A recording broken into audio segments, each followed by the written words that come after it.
I don't know where I want to start. Like, I am so frustrated with this country, and I don't think that I'm the only one. And to know that we have former law enforcement here, as someone who worked with law enforcement consistently as a practicing lawyer, I'm quite concerned. I'm alarmed by some of the things that you said, specifically Mr. Speciale. Am I saying it correctly? Okay. Frustration boiled over on Capitol Hill as Congresswoman Jasmine Crockett confronted Republicans over what she called the basic facts of January 6th that many continue to dodge.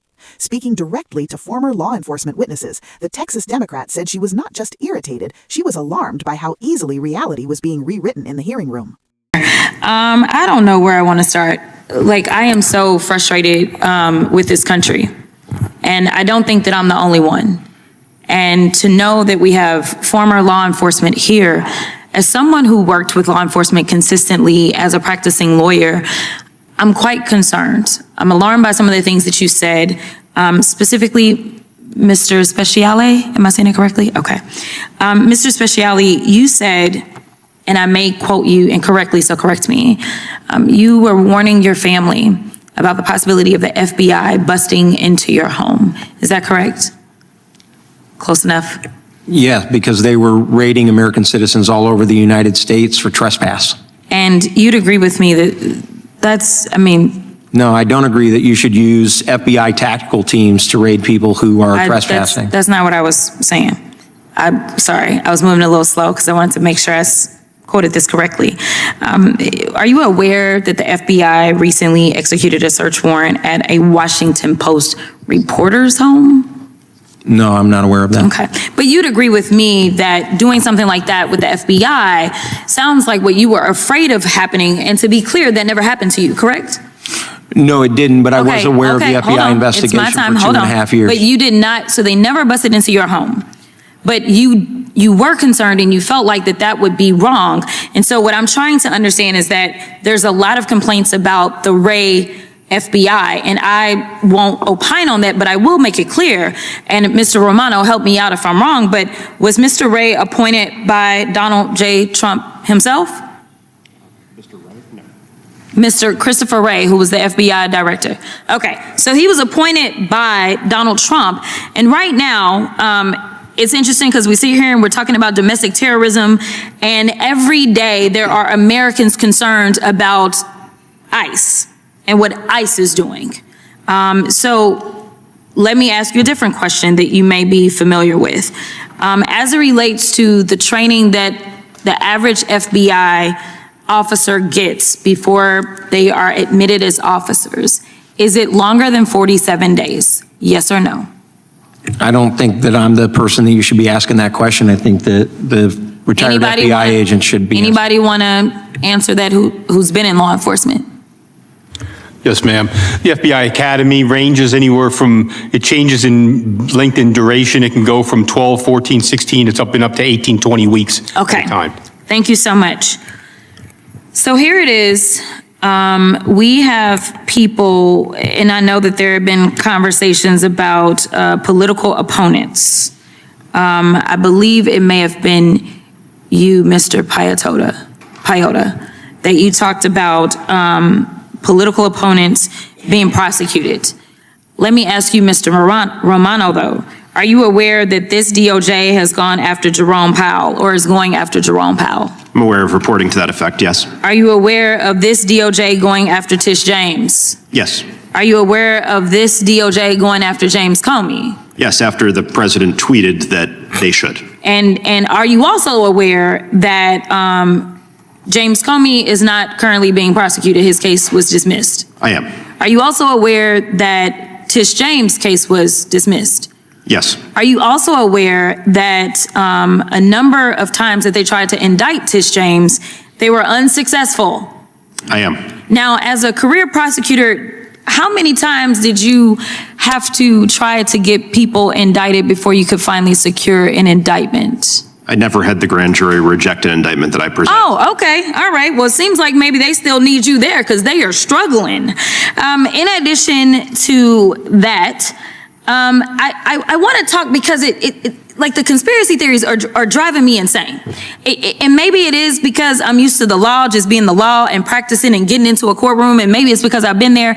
But I am so confused about how they're like, oh, these poor little people, they did nothing wrong, and that's why the president let them all out of prison. Let's talk about the process, okay? Because you can say that an investigation has been flawed, and Lord knows, as a criminal defense attorney, it was my job to make sure that I dug into every single flaw, because I can tell you in almost every single prosecution that I've had to go up against, the only thing I was looking at is how much did you mess up so that I could represent my client well, right? But it didn't mean that I would get them off.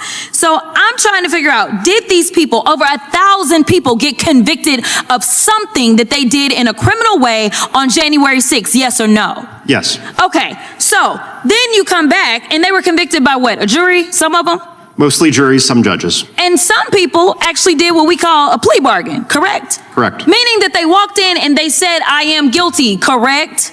Yes. Okay, so the final point that I'll make, because I know I'm running out of time, is there was some stuff about white supremacists and the concerns about people being alleged to be white supremacists. Some of the people that got convicted were neo-Nazis. Have they been clarified as white supremacists or not? Yes. Some of the people were Proud Boys. Have they been declared as white supremacists or not? I believe so. Okay, and then the Confederate flag, has that sometimes been associated with white supremacist groups? I would certainly say it was during the Civil War and since. Okay, and then there's this sign, I'm not gonna do it, but it looks like the okay sign with the hand gesture. Has that been associated with white supremacy? Yes. Okay, and as one of the prosecutors that prosecuted some of these cases, did you not have defendants that you felt like may have been white supremacists based on the investigations? Yes, in some cases we had evidence explicitly of it. Thank you so much. I'll yield. Crockett opened with a personal note, saying she works with police officers regularly as a lawyer and respects the profession, which made some of the testimony even more troubling. She challenged one witness who claimed he had feared the FBI might raid his home during investigations connected to January 6th. The Congresswoman pointed out that no such raid ever happened to him and asked whether that fear was being used to paint federal law enforcement as out of control. If you value reporting that slows the noise and explains what actually happened, take a moment to subscribe so you never miss our updates. She then reminded the room of a fact often ignored. The FBI director being criticized by Republicans, Christopher Wray, was appointed by Donald Trump himself. That detail, she argued, complicates the story that the Bureau suddenly became a rogue anti-Trump machine. Crockett shifted to training standards, asking whether FBI agents receive far more preparation than the 47 days required for some other federal roles. A retired agent confirmed that academy training can last up to 20 weeks. Her point was clear: professional investigators operate under rigorous rules, not the reckless image being suggested. The Congresswoman also highlighted recent attempts by the Justice Department to pursue political figures such as Jerome Powell, Tish James, and James Comey.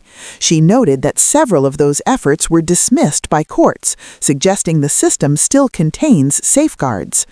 Turning to a former prosecutor on the panel, she asked how often his indictments were rejected by grand juries. He replied that it had never happened to him, drawing a sharp contrast with claims that the entire justice system is rigged. And remember to subscribe as we continue to unpack these hearings and separate fact from political theater. Crockett then addressed what she called the heart of the revisionism, the portrayal of January 6th defendants as harmless patriots. More than 1,000 people were convicted, she reminded the witnesses, many by juries and many after pleading guilty themselves. A plea bargain, she explained, means the defendant walked into court and admitted guilt, a reality difficult to dismiss as a government frame-up. She pressed further on the presence of extremist groups. Prosecutors acknowledged that some convicted participants were neo-Nazis or members of the Proud Boys, organizations widely classified as white supremacist.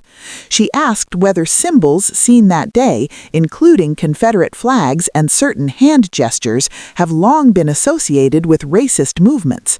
The answer from the panel was yes. For Crockett, those admissions matter because they challenge the narrative that January 6th was simply a peaceful protest that spiraled accidentally. The evidence, she argued, shows organized violence mixed with ideologies that have haunted the country for generations. The exchange revealed more than partisan disagreement. It exposed two competing memories of the same event, one rooted in court records and guilty pleas, the other shaped by suspicion of institutions. Crockett's questioning was an attempt to force the room back to verifiable facts, not feelings. We will keep following every development from these hearings with context and clarity, so be sure to subscribe and stay informed.